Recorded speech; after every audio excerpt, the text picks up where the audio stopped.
Hi, everybody.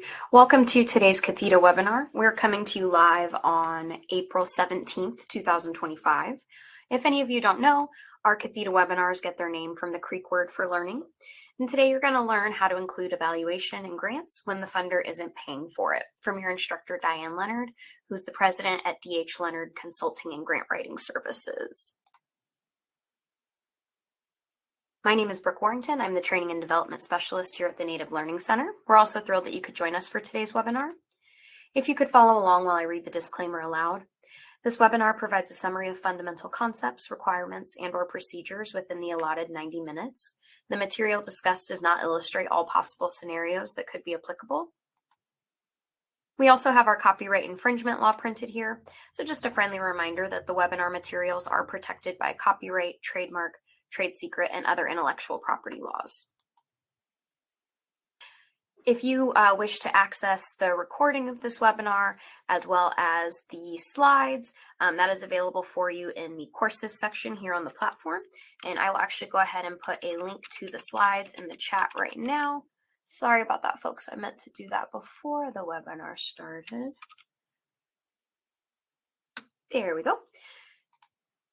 And then now that you've also joined the learning platform, anytime we put on a webinar in the future that you would like to tune into, you don't have to register. You're already good because you're on the website. You'll just log in, and when there's a webinar happening, you'll see that green banner at the top of the screen like you did today, and you'll click on that to join. We do ask that you join with listen-only capabilities. It just helps to cut down on any audio feedback with our instructor.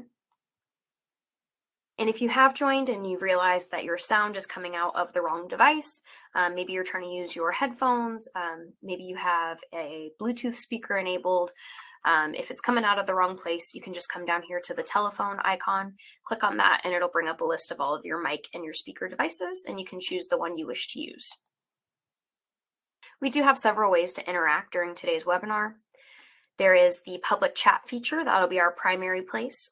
We do encourage questions, comments. If you're having any tech support issues that I can help you navigate through, you'll just expand the public chat by clicking on it in this menu panel over here where it says messages.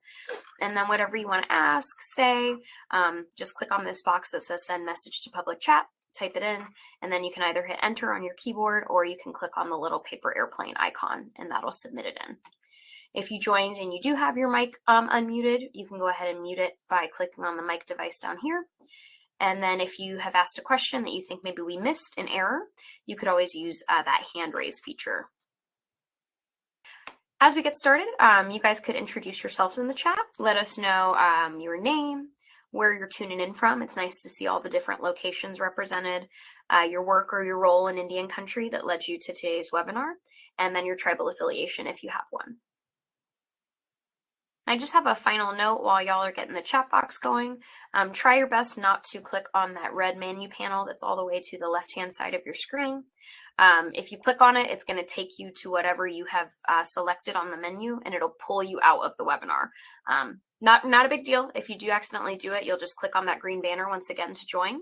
But I just want to let you know that if you click on anything here on the red menu, it is going to pull you out of the webinar. All right, folks, while you guys are getting the chat box going, it is with great pleasure that I introduce your webinar instructor for today, Diane Leonard. And Diane, I have made you presenter now. Excellent. Thank you so much, Brooke. Hello, everyone. Thanks so much for taking time to join us for this webinar today, How to Include Evaluation in Grants When the Funder Isn't Paying for It. I love talking about all things grants. Brooke can attest to that. And in case you haven't been in one of my sessions before, just a quick introduction to why it is that I love talking about grants so much. It's because I've spent my entire career in the nonprofit sector, literally since my first job in high school. In fact, I was just at the National Honor Society induction for my youngest daughter, and we were talking about how I was a service coordinator way back when. That led to my very first nonprofit job. So I'm not joking. Literally every job has been in the nonprofit sector, and for the last 25 plus years, it has been in grants. As a grant maker and then as a grant seeker, I love all things about grants. I get how stressful they can be, especially in times of significant change, but I think that grants have made some incredible impact in communities of all shapes and sizes, and I'm excited to have you all here with me. So as we think about what it means to talk about evaluation, that is a very small portion of the bigger grant conversation, but an important one, because if we go back in time to the days when I was just getting my first job at a nonprofit, first learning about what are these things called grants, how do we get them, evaluation was not as big of a conversation as it has become over the last, we'll say, decade. And the reason that it has become such a big conversation is because grant makers they've got more people applying for their dollars than ever before, right? The number of grant eligible applications continues to grow. And so as grant makers are thinking about how do they sort through these great organizations doing great things, what they're looking for are more specific examples of what are the outcomes that are being created with our dollars, what is the impact that our dollars are having, what is that return on investment for maybe grant application A versus grant application B. So as a result, grant makers are asking lots of questions about, well, how many people do you think you will serve? And far more than those outputs, what kind of outcomes do you think you will achieve? What are those objectives that help us understand how you will get to achieving those outcomes? They ask lots and lots of questions, but they don't always give you enough money to ensure that the good evaluation practices and techniques that should be done, that they can be done with their money. They're often assuming that you will make the evaluation work, maybe kind of magically, like with a snap of your fingers happen, or that you'll use other general operating support dollars in order to make sure that you're collecting data, that you're analyzing it, and that you can at some point report to them on what you did and how awesome it was. This is true of foundations of all shapes and sizes. This is true of well-intentioned city and state grant programs. This is also true of federal grant programs. There are some that will say you have to spend at least a certain amount or a certain percent on evaluation. There are some that will say you cannot spend more than a certain amount on evaluation. And then there is a whole big group from all those different types of grant makers I just rattled off that don't talk about evaluation as part of the budget at all. Sort of like, if they don't talk about it, it'll just happen like magic. It's not really their true perspective, but they only have so many resources, and so they're not usually talking about how they will fund the evaluation, but they are requiring that you report on your great outcomes. So how do we connect the dots between what we want to do? How is it that you as an organization know how impactful your work is? And how do we then make that work with the grant dollars that are truly coming into our organization? So we're going to look at some different evaluation methods, qualitative and quantitative. We're going to think about what sort of questions the grant makers are asking us within our grant applications of all shapes and sizes. And we're going to talk about the cost part and what it is that we might be able to include, how we could position it, or how we could bring up the conversation for the next time the grant maker funds us. I will end with a Q&A, but you are welcome to type your questions into the public chat portion of the tool at any time during this session. I love to take your questions right in the moment. No reason to keep them in a parking lot. I also sometimes ask little check-in questions in the chat, or I'll verbally ask them and ask for a quick reply from you in the chat. No pressure that you have to reply, but I do appreciate it if you are willing to reply and let me know kind of what you might think about a topic that I'm talking about. So I alluded to the elephant. I have a lot of things here behind me on my desk. I have my books. I've got my little live moss. I've got my dingy bell for celebrations. I do not have a stuffed animal. I've thought about it. Would it make sense to have a stuffed animal of an elephant literally right here behind me when we talk about things like this? maybe in the future. The reality is that, as I was alluding to when I was talking about the agenda, grant makers, they want to know as much as you will tell them. The things that you're learning in your quantitative and your qualitative evaluation techniques, but often there is no money that is associated with the things they're asking you to tell them about. Now, there are some funders, as I mentioned, that will say you have to spend at least a certain amount or at least a certain percentage, or they'll say, please don't spend more than, because they want to see some of their money go to the direct program that you're implementing. But there's that whole other group that wants to hear about the great things that you're learning through your evaluation techniques, but is not prioritizing paying for that work. So I acknowledge that elephant. It is not visible behind me, but it is very much present in the room for us today. When we think about evaluation, well, the first thing I think about is, wait a second, should I call an evaluation friend? Some fantastic colleagues that run evaluation firms or have their master's degree with a specialty in evaluation, and this is their love. This is their professional happy place. Some of them are even members of the American Evaluation Association.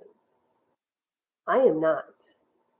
I am certainly more comfortable in evaluation discussions than I was when I started in my career, but I am not claiming to be an evaluation expert.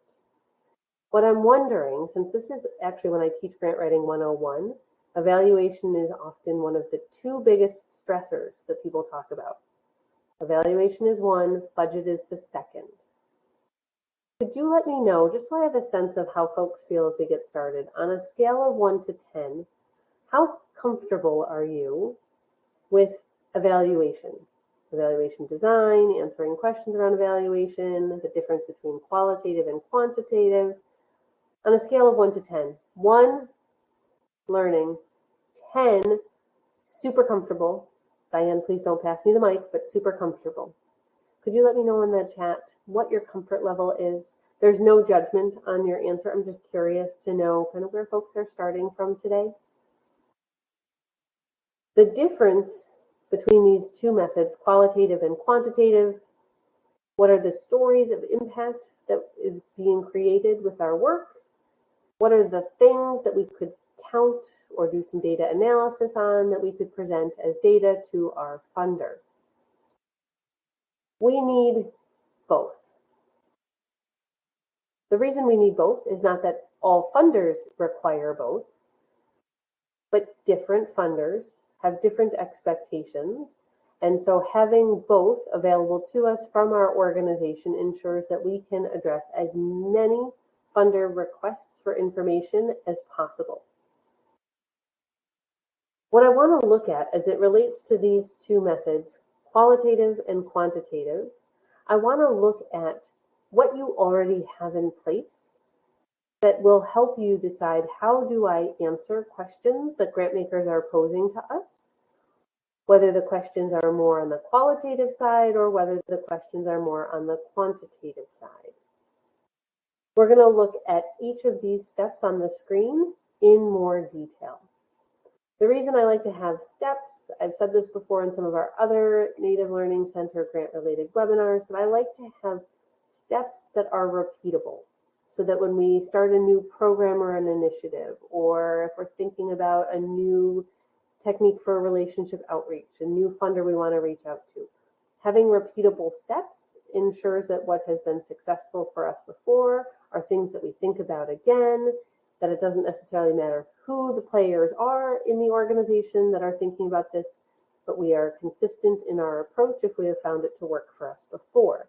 So these steps are things that my team and I have built and follow ourselves based on our collective years of experience. That's why I want to share these with you today. The first that we're going to look at is, what does your theory of change say? You're right. Lots of grant makers avoid the phrase theory of change, or maybe choose not to use the phrase theory of change. Theory of change is really you describing what sort of impact your tribal organization is going to have, or what sort of impact is your particular program within your tribal organization going to have. And there are two basics, well, let me not use the word basic. Rewind. There are two structures for theory of change. And I have them on the screen for you right now. The first is a basic theory of change.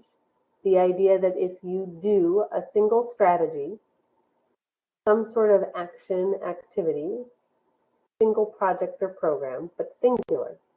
If you do this singular thing, you anticipate that you will get, that you will create, that as a result, there will be impact. Do something single, get at least a single result, potentially maybe multiple, but at least one result. The singular part, what makes it basic, single strategy. There are lots of organizations, though, that say it is not a single thing we do that creates our impact, that creates our results. We do multiple things. On the screen, I have for you an example where it's an organization that does 4 things in order to get to their results. Neither's better, neither's perfectly right, neither's perfectly wrong. It's about your organization's thoughts, what it is that is your perceived approach based on your collective experience. What is it that we need to do in order to achieve our mission, in order to achieve the broader impact that we want to see for our community? Which of these is going to help us think about evaluation? Well, they both do. So which one do you think is more like your work? Is your work a basic theory of change, a single strategy or a single project, a single program that will get to the results? Or do you have multiple strategies to get to your results and your impact? If you'd be willing to share with me in the chat, that'd be great. Basic could be one option for what you type. Multi, if you want to go super fast in the chat, B for basic, M for multi. Your theory of change, while not often asked about in exactly this way by a grant maker, is going to give you the overarching language that you would use in an application. What is it that you're trying to achieve? If your grant maker remembered one thing, if there was one phrase that they were going to, on their own, say to another reviewer, say to another grant maker in the room, if they remembered, oh, this is the organization that delivers hot meals and has an after-school backpack program and has a food pantry so that they reduce food insecurity in our community. I just quickly verbalized a multi-strategy theory of change. I didn't use the words theory of change, but if the grant maker remembered those high-level ideas about our organization, we do these things, I gave you 3 related to food, so that we would get to our result of reduced food insecurity in our community. That's fantastic that they understand what is the impact that's being created. Certainly, they're going to want to know the data. Beforehand, why do you think you can do this? What do you have as proof? After the fact, they're going to want to know, prove to me that this worked, prove to me that you did this. Again, neither's right, neither's wrong, whether you're thinking that it's basic, one strategy, or multiple, at least 2. Let me show you an example. I verbally quickly gave you a multi-strategy example. Let me look at an example related to this basic theory of change so you can consider some more. What does this look like? What does this sound like for you? In fact, you might be willing to even type your ideas into the chat. Not required, but certainly welcome if you're up for it. So perhaps what you're thinking about is your program that is focused on achieving improved health for community members. So that's your get. That's on the right-hand side. The arrow points to it. That's where we're headed. But your organization, what is it that you believe you are going to do? What is your strategy? If you're a basic theory of change, you're going to have one. you've decided that it is really important for folks to change their approach to nutrition when they're thinking about dining out. You could be thinking about portion size. You could be thinking about the different types of foods that are ordered. But you've got one big idea. You want to have community members think about changing their nutrition when dining out. So that is the sole focus of your project or program in this theoretical example, and you believe that you will get, as a result, improved health in the community. By understanding your theory of change, that'll help us think about what do we want to evaluate, what is meaningful for us as an organization related to what's most important to us and how we achieve this idea. What if we actually have multiple strategies? And see how it's very likely to happen that you would have multiple strategies related to improving health. So now I've expanded the example. It's not a single strategy. Now we're into a multi-strategy. And so maybe it's that your organization wants to not only focus on the work related to improving nutrition when dining out, but also helping community members understand what can exercise look like without going to a gym, without paying for a gym membership, without buying a lot of gym equipment for a home environment. So maybe that is also a strategy that you have as an organization. And what about the stress level? What could we do to reduce stress levels in community members? Maybe it's some mindfulness training. Maybe it's some fun activities that are being hosted in order to help get people out and away from their computers or away from their workplaces and to relax and connect with community members. All of those are great strategies based on your expertise, your experience. That's what you're putting forward so that you can get to that improved health. Well, what's the grant maker going to want to know? They might say, that's great. I remember that as a high-level idea. What are you going to report on to me? What is it that you're going to tell me? Okay, so you're right. Theory of change, super high level. I don't have a lot of detail yet about what I'm going to tell a grant maker, but they might have agreed that seems like a great idea. Well, my logic model is starting to lay out the design for the project or program. I'm getting more details about what it is that we think we would be able to achieve. I want to show you the connection between your theory of change and your logic model. I didn't recognize this connection when I was first learning about logic models, so I want to make sure that you understand how those two can connect. Your strategies in your theory of change connects to your activities portion of your logic model. Your activities in your logic model are going to start to give more detail. You'll have more nuances, more information than you did in your theory of change strategy. Your results in your theory of change connect to your impact in your logic model. So what does that leave us? Well, that leaves us with our resources on the far left-hand side, so the financial things we need. Human, individual resources that we're going to need, volunteers, paid staff, board members, etc. Equipment, supplies, facilities, all of those are the resources we would need to conduct our activities.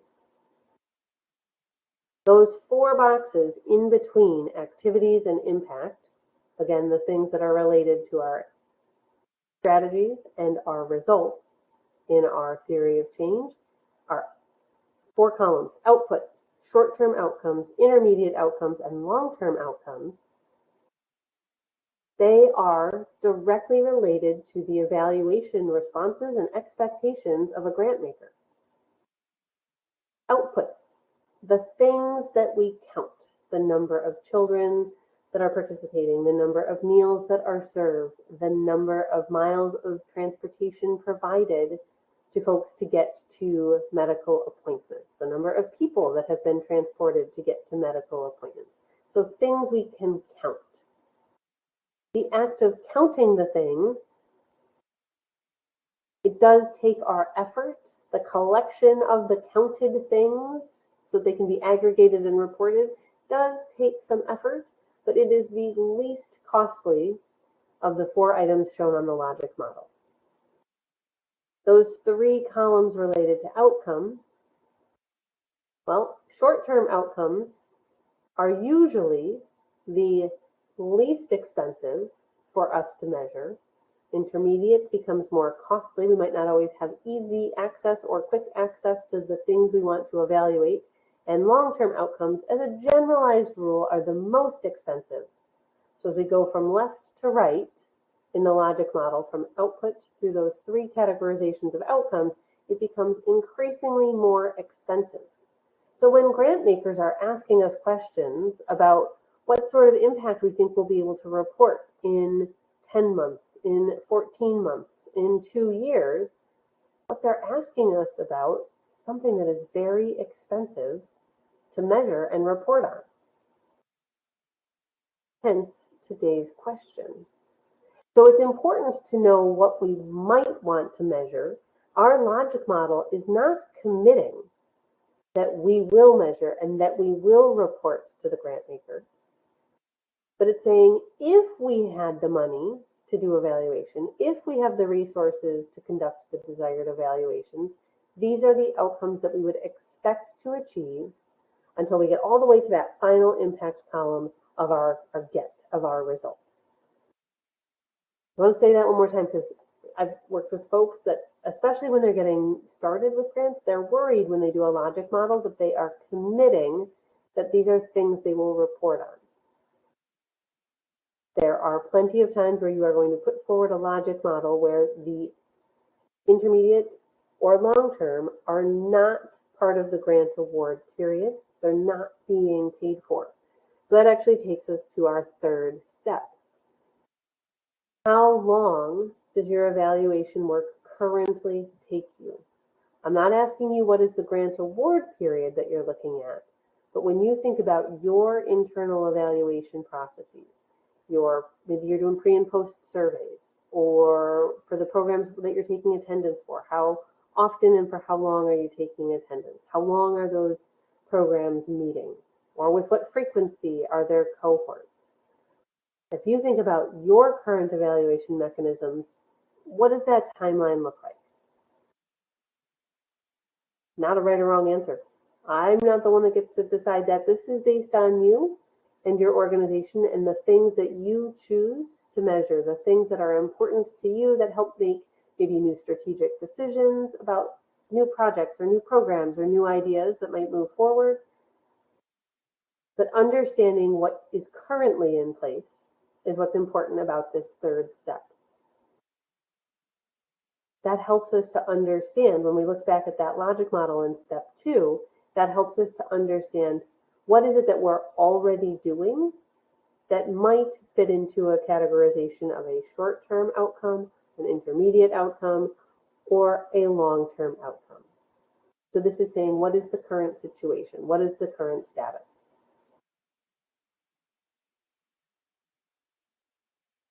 Now I want you to think about your answers for step 3. How long are your different evaluation methods that are already in place? Some might be fully funded by a current grant, some might be partially funded by a current grant, some might not be funded by any grant at all, but have been deemed so important that the work it takes to get done is being paid for with general operating support. All fine. But how much do they really cost you? Don't worry yet about what an application is asking for or what a grant maker is asking you for, but what is it that you are certain will happen in this current operational year? And how much does that cost? You're welcome to answer in the chat box. You also could think about this. Why for yes and for no?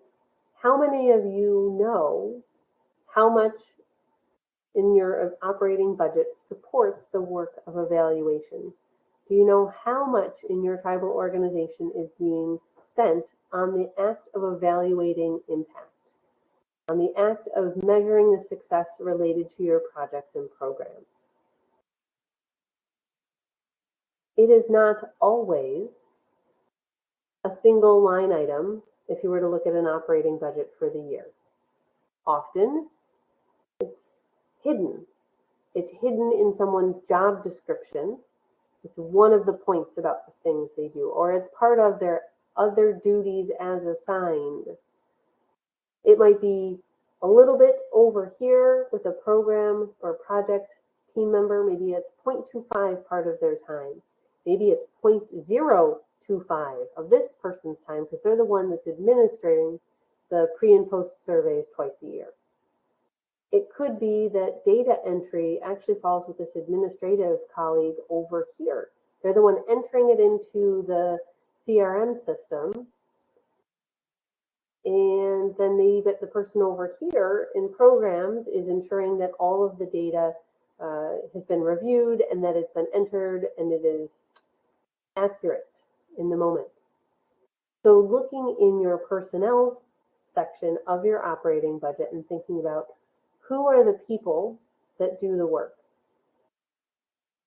What full-time equivalency, what FTE worth of their full-time job is being spent on evaluation? So it is optional homework, but I think since you're here, you probably are interested in the optional homework. If you don't know how much your organization is spending on evaluation roughly on an annual basis and what are the different components of that cost, I would encourage you to talk with folks in finance, in accounting, and come up with a rough estimate.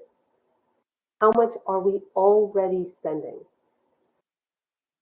How are those people, how are they funded? Maybe there's a particular database. I'll throw out Salesforce. I'm tool agnostic. There's lots of great tools. Different tools are perfect for different organizations for a variety of reasons. No one perfect tool for anything at all.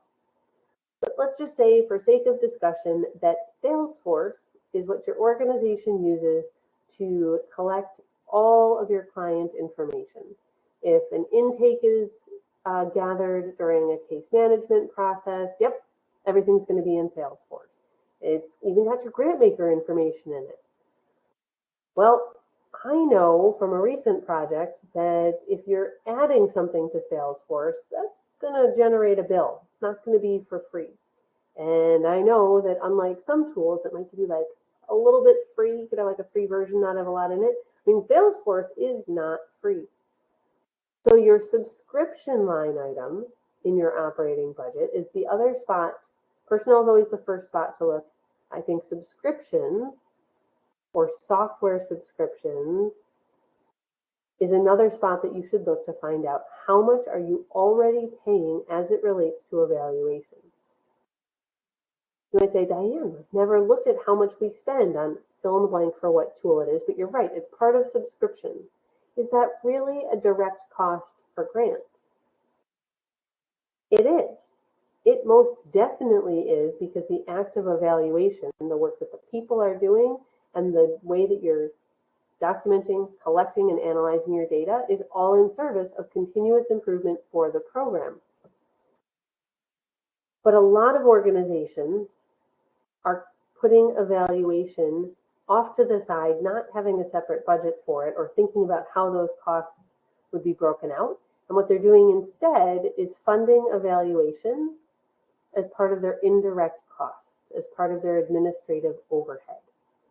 So if you're not sure what your evaluation budget is for your organization, what those costs might be, that might be part of why. It's difficult because of all the pieces, all the different people and the different tools that might be used, and the fact that you're not 97 or 98% of the time getting to put forward strictly an evaluation budget. It's rare that you're going to find this clear. Well, evaluation costs us this much a year. You might have to feel like you're putting a few puzzle pieces together. So we have our different steps, thinking about what is our theory of change. So what's our high level thing we're trying to do? We have our logic model, which gives us a slightly more tactical implementation of how we're going to get to that big picture idea, our theory of change, what we want to create. We want to be thinking about what it is that we're collecting, what data it is that we're gathering, what it is that we're analyzing, and on what sort of cadence or what sort of timeline are we usually thinking about. And we definitely want to dig in on what are those costs. We are still not worried about what the grant maker is asking us. We are not worried about their forms yet. We're not worried about the budget form. Nope, this is still selfishly all about you. I would like for you to think of, and maybe you're working in a tribal organization where you're writing for multiple projects, multiple programs. If that's the case, I want you to think just about one.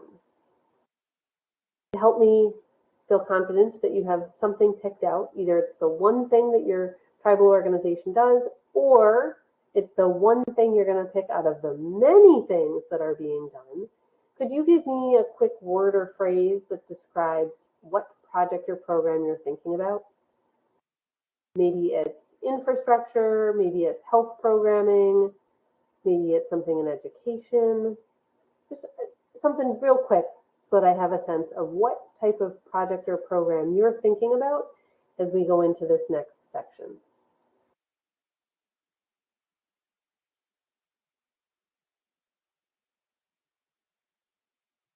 Today, I'm going to think about, what do I want to think about today? Yep, I'm going to think about the health program. Exactly. Yep. The example that I had on this screen before, where I was talking about that basic theory of change or the multi-strategy theory of change, I'm going to think about a program that is focused on improving the health of community members. Okay, so that's mine that I'm going to think about, and you've got yours that you're thinking about. You might want to grab a sheet of paper or a pad of sticky notes or open a digital document so you could type some of these notes in, because this could be some useful pre-homework. This is like that opportunity where the teacher in class, I used to love these moments, they'd be like, okay, so here's going to be the assignment, and I'm going to let you work on that algebra assignment for a little bit before the end of class. Yes, less homework. This is kind of like that. I'm going to give you some time to jot down some information so that you can use this with your colleagues in future grant applications. So go ahead and grab something to write on or something to type into. Maybe you're like me and you're like, oh, I'm always taking notes in my phone. Always, fine. Maybe also like me, sometimes if I'm really in a brainstorming mood, what is it I'm going to do? I'm going to grab my notebook. Try not to do that too much because my handwriting's not great and people can't read it afterwards. But if it's just for me, that's fine. So whatever it is that you've grabbed, here's what I would like you to write down or to type. Outputs. That's heading number 1. What outputs for your project or program that you're using as your frame of reference are you already collecting?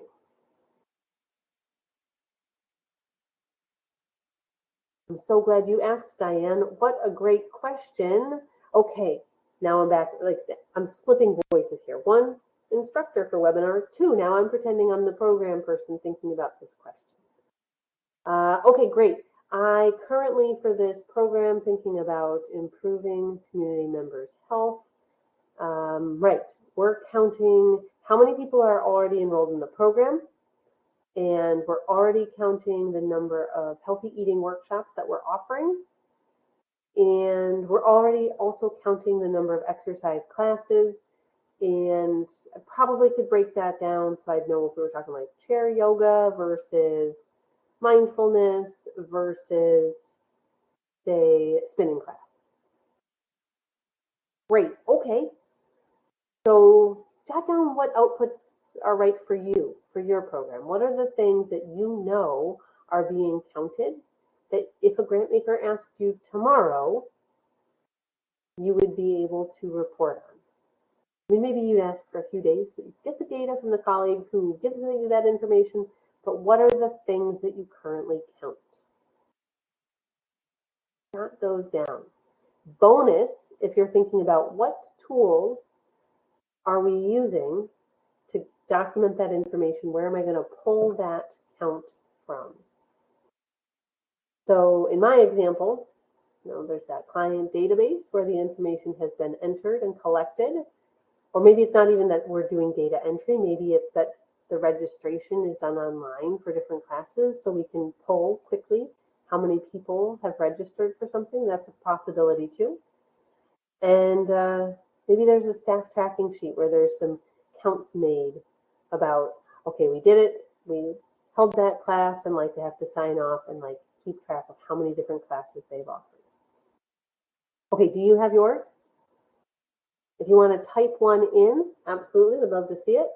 What is an output that you are already counting? So let's go back to then our questions. What do we already evaluate? You might not break your answer into 3 different time periods right now. That's okay. You might instead start jotting down outcomes that you're evaluating and worry about the time period later. Let me show you what I mean. We're going to think about some of our examples. I want you thinking about your example. So if mine is about the healthy outcomes for the community as the impact, I want you thinking about yours. What would be our outcomes?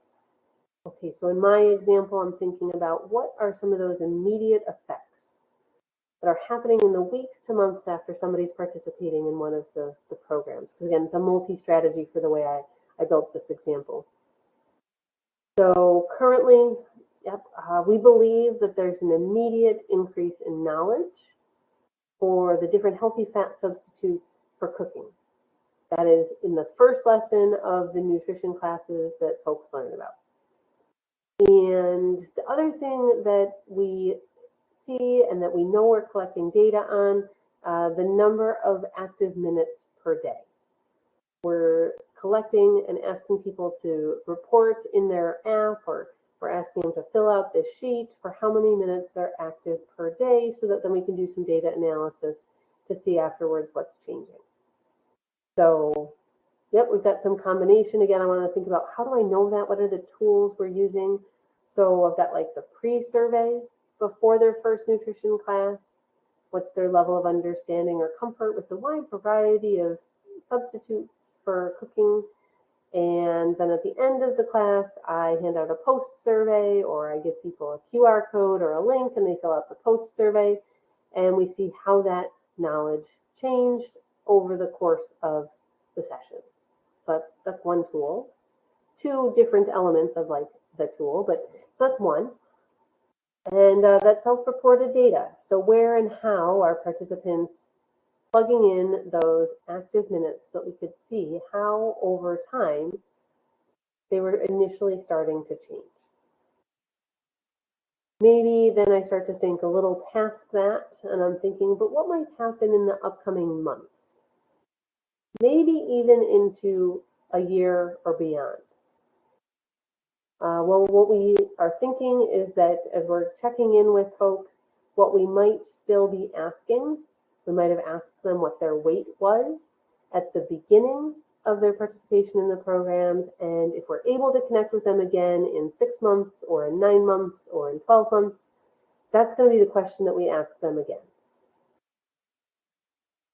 No judgment on what it is that you're already collecting, but if that's what you have in place, great. We have a baseline and we can think about what are the tools. Well, we already had that pre-survey. What does that post-survey look like? How would we get that to folks? We've already got some sort of mechanism. Maybe it's via email, maybe it's via text, maybe it's only the people that still come in to the program space. But we are counting on the participants to self-report that information. We're not asking folks to get on a scale. We're not checking in with the doctor's office. So if they're filling out that post-survey, it's that they're self-reporting the data to us that we're then going to use in thinking about our evaluation and our results. Last of our time periods. So this could be years. It could even be decades. We're talking big long-term impact for our community. So it could be really far out there. But let's say that you're thinking about what it is that you're measuring at like the 12 to 14 month mark, if you're able to still connect with an individual. And so now maybe it's not just that they learned about the different healthy fats that they could use in cooking. Not only, I mean, it's important sometimes to lose a few pounds related to our overall health, but maybe that's not the only thing we want to worry about. We want to see how did they actually change their behavior based on their participation in the program. And so perhaps we've got a slightly different set of questions that we'd want to attach to a post survey that would help us to see where did they start, where did they end, what is it that they were able to maintain. Again, probably relying on self-reported data from the participants. That sounds nice. Don't those collectively seem like we've got a decent idea of what's happened, what sort of impact we might be able to share with the grant maker in terms of overall impact and success for the program? There certainly are some things in here that are going to take some staff effort to distribute, to collect, to enter the data for, to analyze the data for. We've got the database where we're going to keep the things, so that costs us money. But it's not an incredibly robust evaluation. I think we're going to get some interesting information we could report on success. The reason I like you to be selfish and think about you first is so that by the time you open up a grant application, before you think about what any of the questions are, you know your baseline. What are the things that we as an organization are already committed to? What are the things we already have the infrastructure in place for, that we already have the right subscription for, that we don't need to pay something, a tool like Salesforce, to now expand into a whole extra module? That quickly adds up in terms of cost. We don't want to have to do that. So what are the things that we see in our application narratives? The things that are going to be asking about evaluation that we might draw on the information we just collected. So what does the grant maker require of you? I know, SMART. Lovely acronym. SMART is usually talked about with our SMART objectives. And whether grant makers are specifically asking for SMART objectives or not, you have it on my word, on good authority as a past grant maker full-time and now as an ongoing reviewer for grant makers, that grant makers care a lot about the M in SMART. They care a lot about that measurable component. Measurable is unfortunately one of the most left out elements, or the least clear in a SMART objective. Might not have enough specifics for it to be clear what the measurement will be. And you might say, but what if I have like a percent in there, a percent of people or something that's going to happen, right? That seeing a number in an objective statement, seeing a percent statement, a percent sign and a number in an objective statement, it's a good sign that you might be headed towards something measurable, but you want it to be clear to the reviewer. How does this fit? How are you going to report on it? So again, measurable, unfortunately, is one of the most often left out or weakest portion of the SMART objective. We don't want that to happen to you. So let's think about how we could ensure that our measurable component is always present. To do that, I want to look at some different examples. What are actual grant makers asking related to evaluation that would help us think about, well, what do we already have? What else might I need to add? It's going to cost me more if I talk about more.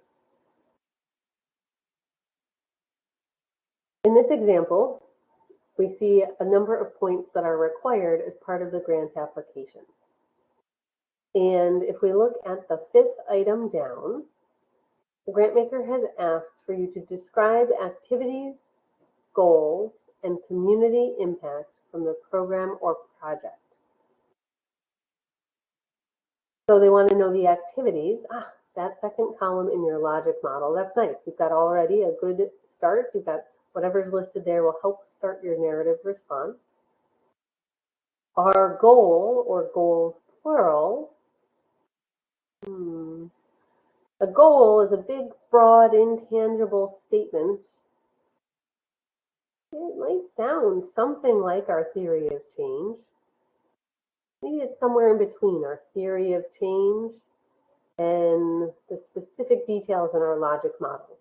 You might even have a goal statement that you write out over the top of your logic model, so it's clear what goal you are working towards as you build your program design in that logic model structure. But what is the other thing we see in our logic model? That impact was on the far right-hand side. And remember, our impact tied to our theory of change, our get, our result.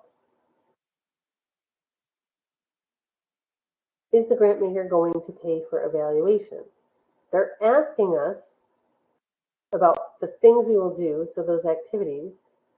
They're not directly saying, please tell us what your outputs will be, please tell us what your anticipated outcomes are, but they are asking about community impact. So yeah, they are expecting that we will tell them what our outputs would be, our expected outputs, and what our expected outcomes would be.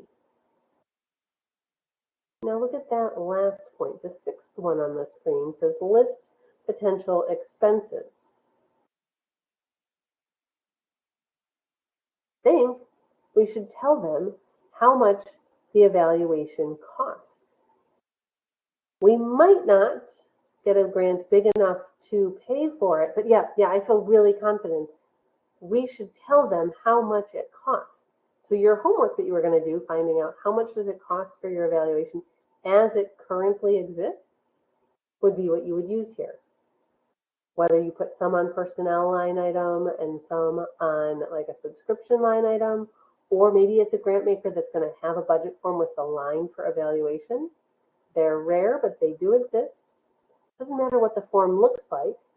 They want to know about things that we need to therefore evaluate so we can report on them. We should be sure to tell them the total cost when we list those potential expenses. In this example, the grant maker wants to know, what are the methods in place? Ooh, if I went back to my example, I'm like, okay, so I have my client database in place, I have my pre-survey in place, I have my post-survey in place. We give our pre-survey at the very first workshop. We give our post-survey, first kind comes after class. Second kind, we give a second post-survey about 6 months, and then another one at 1 year. And all those questions were asked in the pre, but we follow up on a few different things in each of those time periods. So I could describe the current methods, the things that are already being paid for by the organization, in, as this response says, 5 sentences or less. Great. Now, interestingly, they are also asking you to report on your outcomes over the last year. They're not saying, what's going to happen with my money looking forward? They're saying, look backwards. What is it, based on the money you have right now, what is it that you have learned? What are those outcomes? What have you achieved? Interesting, because they're trying to understand what is possible for you. What are the sort of things that you already are able to measure? That's an indicator that if you didn't ask for evaluation funding from them, they would be able to expect this level of detail from you if they said yes to your award. If you ask for evaluation funding, or if you propose a far bigger expanded list of outcomes and key learnings, they would expect, oh, this is going to cost us some more money in order to get this level of information, because this is above and beyond what you currently are using as descriptions about your outcomes and key learnings. So the question itself is an indicator. They would like to know about past performance because that helps them think about what will be feasible for you this next year. It also gives them a clue about how much you are able to report on with your current level of funding from your different sources. If they gave you evaluation money, they would expect that you do more. So how much does this cost? Again, make sure it's in your budget. Now we go into a bigger example. This free-form narrative, whole big data collection section, is from a past HHS grant, specifically a SAMHSA, so substance abuse and mental health. This particular narrative wanted to know, who are you collecting from? Who will you collect from? What are your data collection procedures? How is it that you are going to keep your data protected? How are you going to protect individuals? Lots and lots of information that they want about it. This isn't a, oh, please tell me about your outcomes. What are you proud of this last few months? And just tell me in 5 sentences. This is a heavy evaluation section.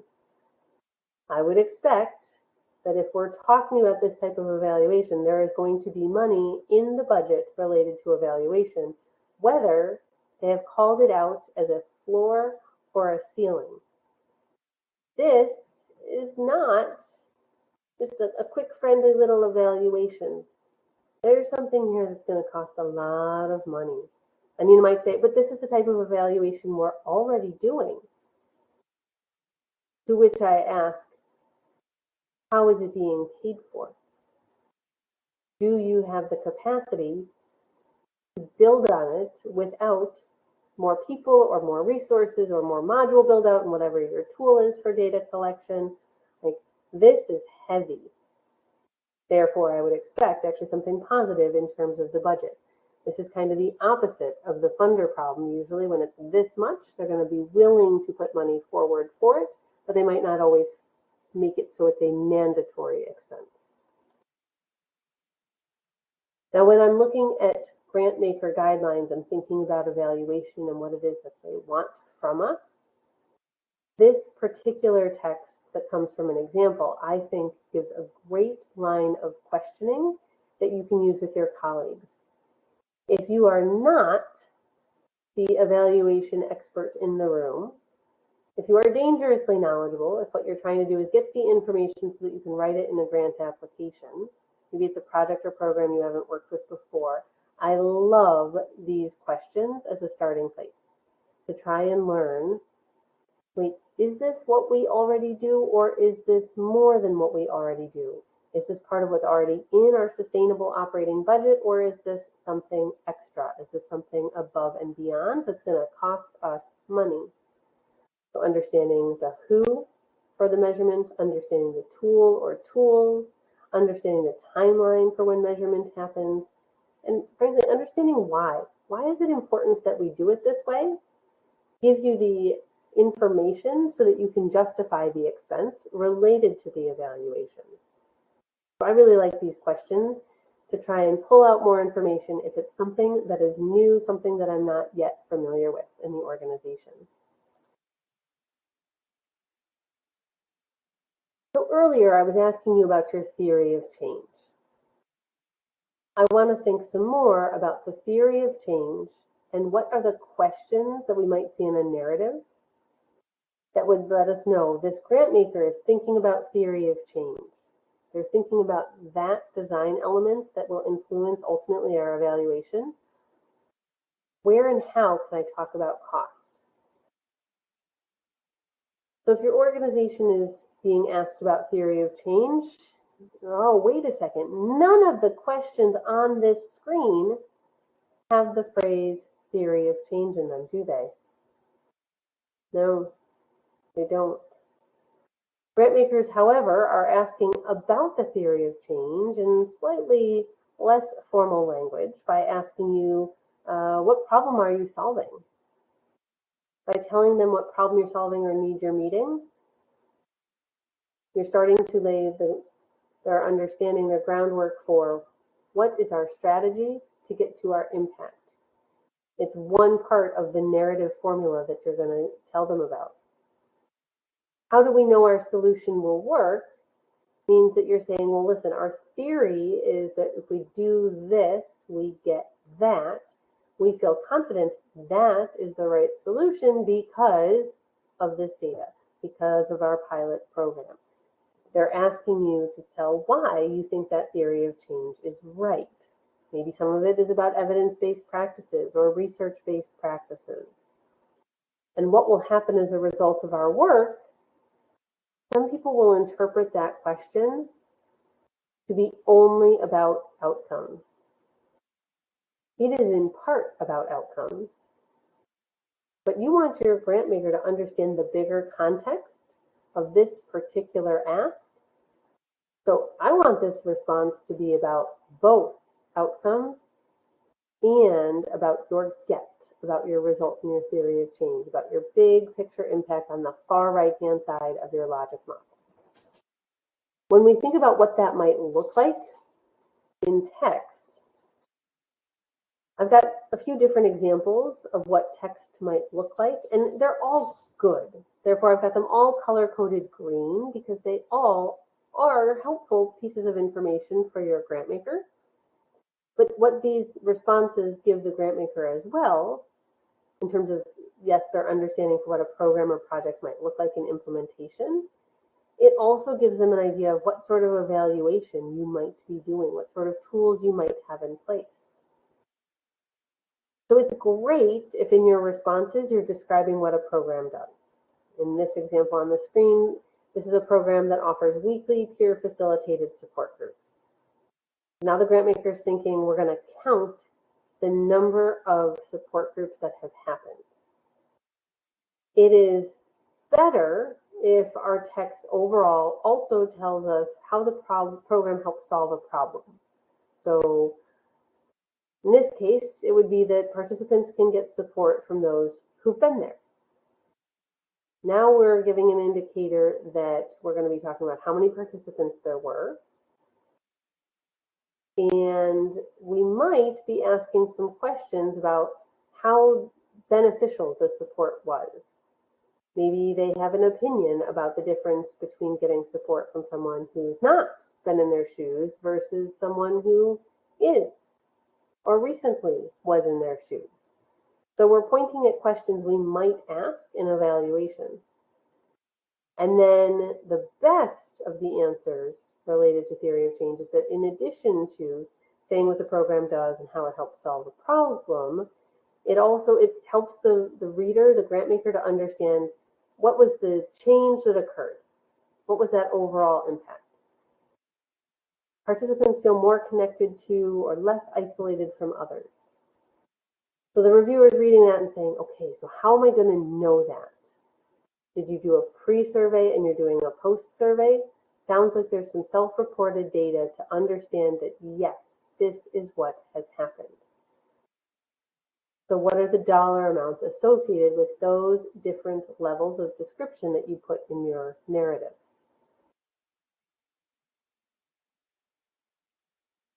If we think about our logic model and the narrative questions that we see, the key activities, we saw the activities column in the logic model. Inputs, that's another word by grant makers for our resources. That was our far left-hand column. How do we define success? Collectively, it can be about our outputs and our outcomes. We might point towards our impact. And what are our expected outcomes? Oh, we saw that in 3 spots on our logic model. So if we're looking at the text that we're using in our narrative, what are we telling our grant maker? Again, all green, all are helpful. If it's the good response, our grant makers now know that those support groups, which we were already indicating we were probably counting because of the frequency with which they were happening, we would be able to then say how many minutes of support groups happened. We'd be able to report an output related to how many peer facilitators there were. We'd be able to report that actually $0 were ever collected. So the opposite of the output we might otherwise say, $0. They're always free. We indirectly have also indicated that we'd be able to report the number of participants, right? Because the support groups happened, we could say how many people were there. It gets stronger, it gets better if we can describe how the activities help clients, feeling accepted by peers who understand their challenges and will respect confidentiality. I think there's a survey involved here. I wonder with what frequency. Is that something we're going to ask just once at the end of the year? Is it something we're going to ask each month? Is it something we're going to ask each quarter? That could get costly. We want to make sure we're thinking about what our intention is related to the measurement and the frequency so we can think about the cost. If we're saying that 75% of support group participants report decreased isolation due to their attendance at groups, so we're linking activities and outcomes at the best in terms of the total combination. If we can get all three things into our narrative, that'd be amazing. But we definitely are trying to survey not just some of our support group participants, but all, so that we can say 75%. How are we going to make sure we get to all of the participants? That usually takes some staff time to coordinate and to do follow-up on. Again, we're thinking about what is the grant maker going to pay for. And the last section I want to think about related to how your narrative is going to tie to what it currently costs you or what you might ask for it to cost you, what you might want to have funded. If we think about evaluation design, when are things going to be measured is always important, but grant makers are often asking us, what did you learn? So they're looking backwards because they're thinking about what in your past performance did you learn that's going to influence your future performance. They want to know what outcomes did you achieve? What were your results? We saw that one example that by looking backwards, they were understanding what is your starting point for your impact. Also, they're understanding what it is that you can already afford to do. And then they can use that to foreshadow, to forecast what might happen next. So if you're able to say, well, in our recent year of programming, we had 100 people attend support groups each week. There were 11 groups meeting. Now the grant maker has your baseline understanding for data. What is it that you are collecting? What is the volume of people and the number of overall support groups? By thinking about the measurement, those outcomes for what you're defining as successful, it might be completely appropriate for the industry to say something like 40% of support group participants reported decreased isolation due to their attendance at groups. By looking at what has happened recently and what your results were, the grant maker might say, wow, that's really good. We've seen other organizations where they would say 25% or 27.5%, 40%. That's really, wow. They're doing a great job in their program implementation. And if they're able to still collect that data this next year, that would be really cool to see what they're able to accomplish. So you're indicating that you have the capacity to collect the information, but also that you have the budget to already do at least this. While we think about what our narratives are indicating for what it is that has recently happened, what we already have budget for, we also always need to be thinking about what is going to happen next. What is it that we're going to pay for? And as we've looked at, grant makers are asking lots of questions about evaluation indirectly, not always under the heading of an evaluation section. And based on what you say you have done, might make assumptions about what you will do.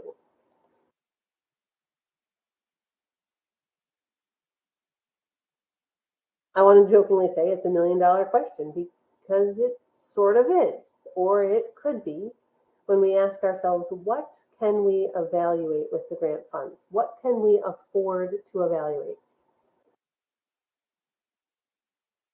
The answer might be, we can't afford to evaluate anything else. Has that ever happened to anyone? Like, nothing else. There's no room for anything extra. This is going to fund what we do now. It is budget relieving. That's the reality for some of the applications that we work on. It is budget relieving. That is all it has the capacity, the potential to be. No new anything. I have some other questions, though, that I like to think about. How long do you have? Is the grant maker looking for something and they're going to be done? You're going to report in 12 months and that's it? Is it actually that it's a multi-year grant? And I love to look at what is the grant maker willing to do? We don't always know. Sometimes those guidelines will have the floor, sometimes the guidelines will have the ceiling. This is actually one of my favorite questions to have folks ask grant makers, either when they're on the phone or if they're doing an email or they're asking questions during a webinar for a grant maker. I love to have people ask grant makers about what portion of a grant budget they would expect to fund evaluation. You're not saying that it's going to be all in, an external evaluator, or you're not saying it's going to be all personnel, or it's going to be all subscription to whatever the tool is. But asking a grant maker what their thoughts are about what's an appropriate amount of a grant request or an appropriate amount of a project budget to spend on evaluation gives you an indicator for the grant maker's willingness to fund evaluation. But we're back to you. I want you to ask a lot of questions of your grant maker. I want you to read as much as you can in all of their guidelines and their FAQs and on their webinar transcripts about evaluation. And I'm saying this broadly, whether we're talking foundations or government of any level of government. I want you to be asking lots of questions and looking for every little detail you can about evaluation. Where do they talk about it? How do they talk about it? Will they always use the word evaluation? No. Are they often using the words outcomes and outputs? Yes. But we know that those all fall under evaluation. So they're indirectly asking you about it without using that label. That's fine. We understand what they mean. So what are your current costs for evaluation? This was some of that optional homework for you. If you especially said you were not sure how much it costs for either a specific project or program or the organization as a whole to do evaluation, this is homework for you. The image of the grant budget on the right-hand side is an unusual budget template because if you look at line 15 on the image on the screen, it calls out evaluation as an individual expense. That would often indicate that evaluation is done with an external organization. So for example, there's an amazing group, love them, Via Evaluation. We work with them, they're based in Buffalo, New York, and known for over a decade. And if I were to bring their team in on, and I did this with a grant, which is why they came to mind, they had the right expertise to be part of a grant budget that required external evaluation. And so the evaluation was called out as a specific portion of the budget, and it was in the budget narrative. It was not, though, an evaluation expense. Where it actually was under contractors. This budget form is cool because it calls out evaluation, but you might also think about if a grant maker is asking for something specific or you're trying to understand your costs, are we ever using contractors? So it still, again, might not be an evaluation line item like this example. This template actually comes from the Council of Michigan Foundations. It's cool that it's there because it makes people stop to think, should I put something in that cost? There are evaluation costs happening in all of your organizations, whether they are called out as evaluation or not. If you are counting anything, if you are collecting any data, If you are analyzing any data, those are evaluation costs that you are incurring, even if they are not being separated out into their own expense line item. Now you're thinking about the grant opportunity that's in front of you or about to be in front of you. And so I want you to think about, what else do you want to evaluate? When I asked you to get out that piece of paper earlier, I asked you to jot down your answers. What are the things that you are already doing? Now, and maybe this isn't something that you can answer. Maybe this is something that you need colleagues to help answer. I, as the grant professional in the room, never can answer these questions. I'm not the expert in the program design that's being implemented. I need to get this information from other colleagues. But if I'm trying to think about what I might try to include in the next budget, I need to understand what else folks want to do, because all I know now is my baseline. I know, what does it cost us to collect and analyze and report on, I'll use the good, better, best examples, the number of support groups and the number of participants and their change in their sense of support from those who have been there. I know what it costs to do those things, but if there are extra things that the team wants to measure, wants to collect, wants to use to describe our impact, I need to know what they are so that we can ask questions of finance for what they cost, and we can think about, how do we position ourselves in our grant-seeking best practices to talk about it in relationship building with grant makers, to, in our research, find grant makers that will fund these additional costs. It influences everything about our grants life cycle if there are extra things that we want to get funded. It's just like if we said, well, we're going to need extra supplies. We're going to need some extra books in the classroom. We're going to need some extra computers in the cyber center for the community. We're going to need an extra van for more meal deliveries next year. More evaluation is the same idea. It costs more, so if we know in advance what it is, we do our research, our relationship building, and some of our budget building, knowing those extra costs. So I'm not saying that you have to be ready to write down all these extras right now. But I want you to be ready to ask about them to your colleagues so that you can get the information and start to put numbers to them. So let's play with the example again of my healthy eating program. My overall, let's improve the health in our community. When we started, in my notebook, I would have written down the number of people enrolled, the number of healthy eating workshops, and the number of exercise classes offered. Now, in talking with the awesome colleagues who are going to be running this program next year, they said, you know, we want to start to track the number of referrals that we're making to our new partners who have a nutritionist on staff. Okay, so that's an extra data point that needs to be collected. So do we have to, now I can ask questions about where are we going to collect it and who's going to collect it and how often. And you know, oh, if you've got that yoga studio you're partnering with as well, second new partnership, how are we going to track those referrals? So I've heard the additional outputs.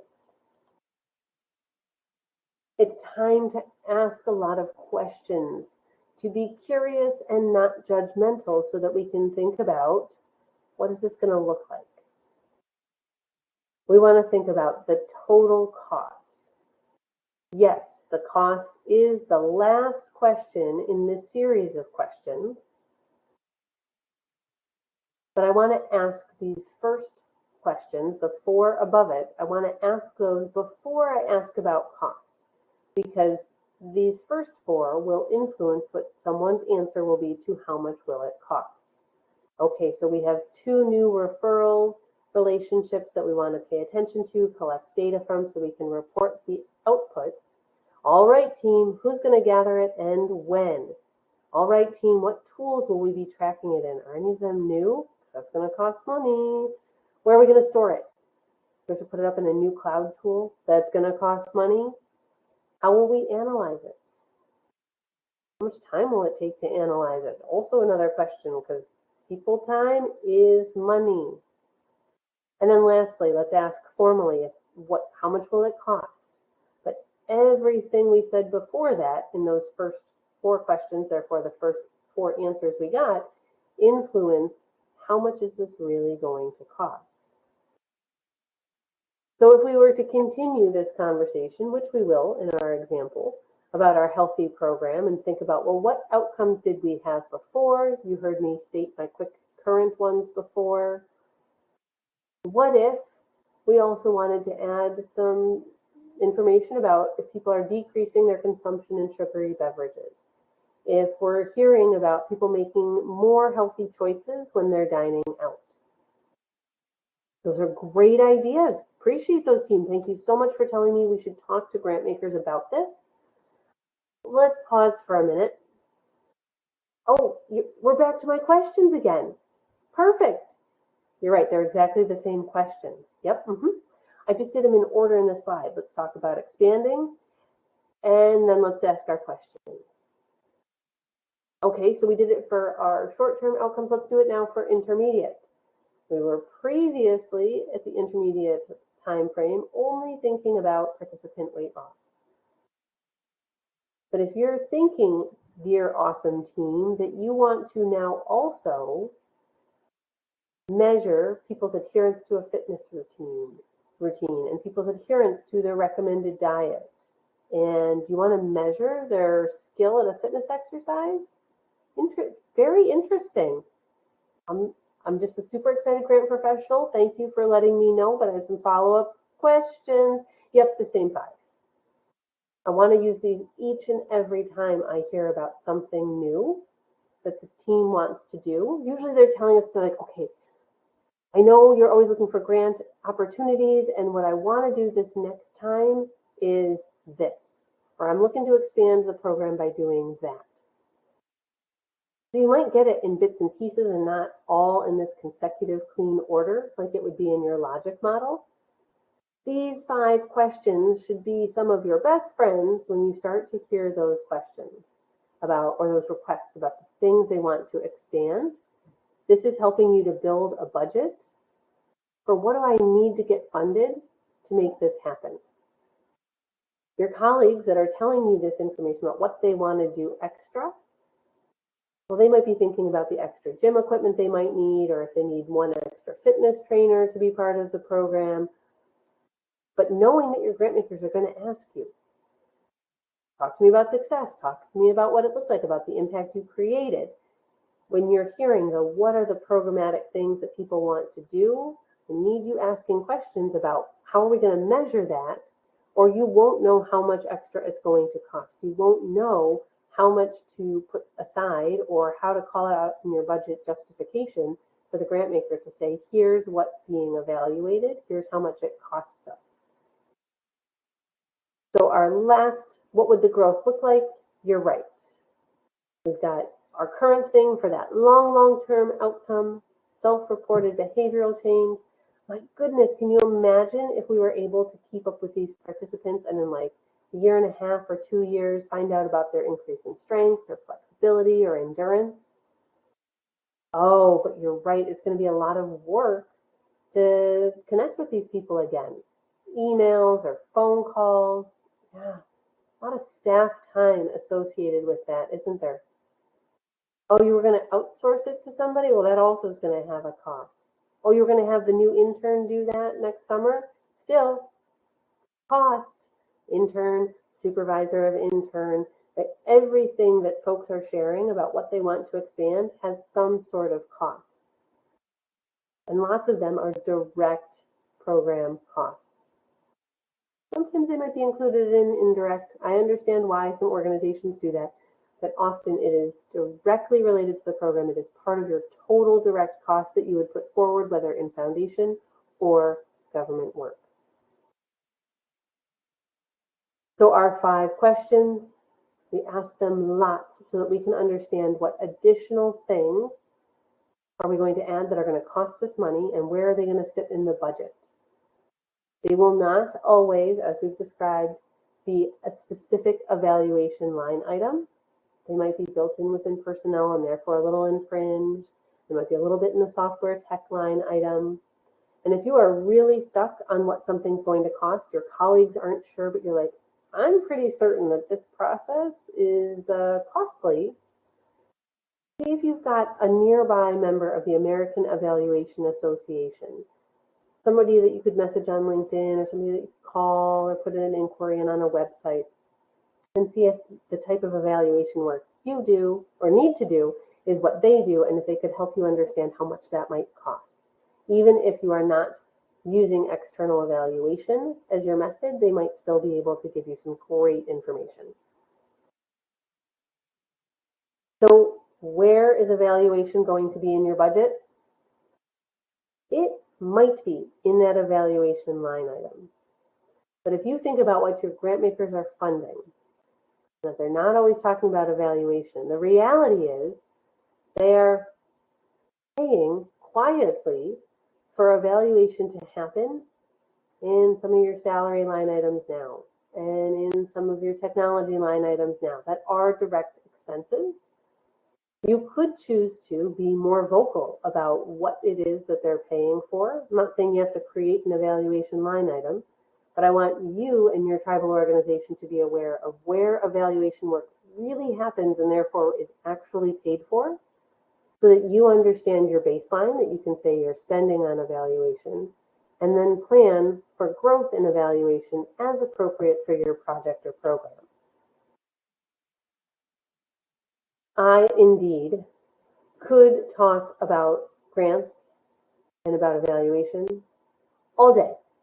Brooke can attest to it. I absolutely can do it. That's how much I love grants.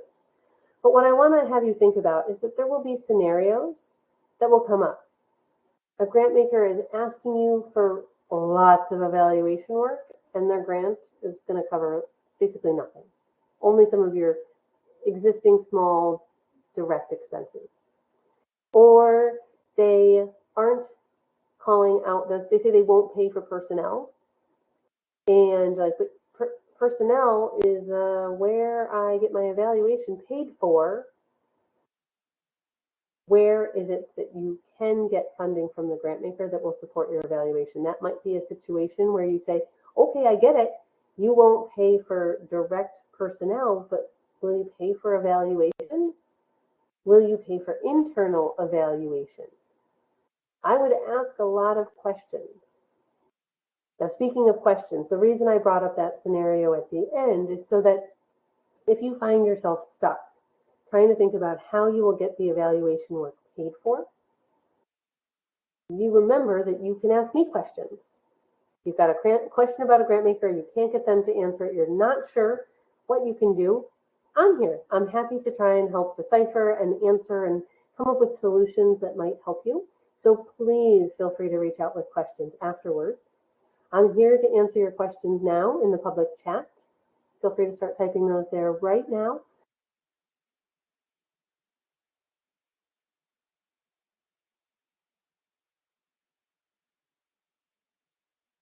Each evaluation scenario might come up where you're trying to think about what is already paid for and what else can I get paid for related to collecting, analyzing, reporting, showing our impact. And if you say no email, no thank you, but you would rather or feel very comfortable doing messages, maybe like a direct message on LinkedIn, totally fine. Same idea to me. That all works. Wherever you are most comfortable asking questions is fine. We're getting close to the bottom of the hour. I know Brooke has just put the link to the feedback survey in the chat, so I'll keep an eye on the chat for other questions, but I think, Brooke, it's back to you.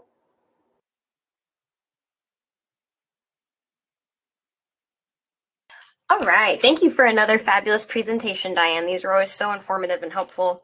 I did put the link to that webinar feedback survey in the chat, just like she said. If you could just take a minute or two to complete it, helps us know what's working, what we can improve upon. We do share the feedback with our instructors, and there's even a part of the survey where you can suggest future topics for us to explore in webinars. We hope you can join us for our next webinar. This is going to actually be a series that will take place every day next week. This is all about NAHASDA Intermediate, and your instructor will be Cheryl A. Cosley, who's the principal of Cheryl A. Cosley and Associates. The times are always the same, so it'll start at 2 p.m. Eastern, 1 p.m. Central, 12 p.m. Mountain, 11 a.m. Pacific, or 10 a.m. if you are in Alaska. We encourage you to check out our recorded webinars. Our webinars archive is now on our YouTube channel. It's a whole playlist called the Cathedra Webinar Archive. It goes back about 2 years. You'll be able to see that one on this webinar on here soon, but I encourage you to explore it. It's a great resource. Share with your friends, share with your colleagues. Feel free to check out our upcoming training events.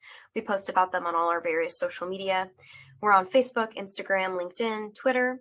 If you are a podcast fan, we have an in-house produced podcast, the Hopathanga Native American podcast. You can listen to that wherever you listen to your podcasts. Or if you like to actually watch the interviews with our special guests, we do post those recordings to our YouTube channel as well. There's a Hopathanga Native American podcast playlist too. But that is all we have for you today, folks. I hope everybody has a fantastic weekend up ahead. Enjoy Good Friday and Easter if that is something that you celebrate. If you're going to have a long holiday weekend, that is absolutely fabulous, and we hope that you enjoy it. I'm going to keep the meeting open so that y'all have access to that webinar feedback survey link, as well as the other links that are in the shared notes, but I am going to go ahead and turn off the recording. But thank you so much for joining us today, and we do hope to connect again with you really soon.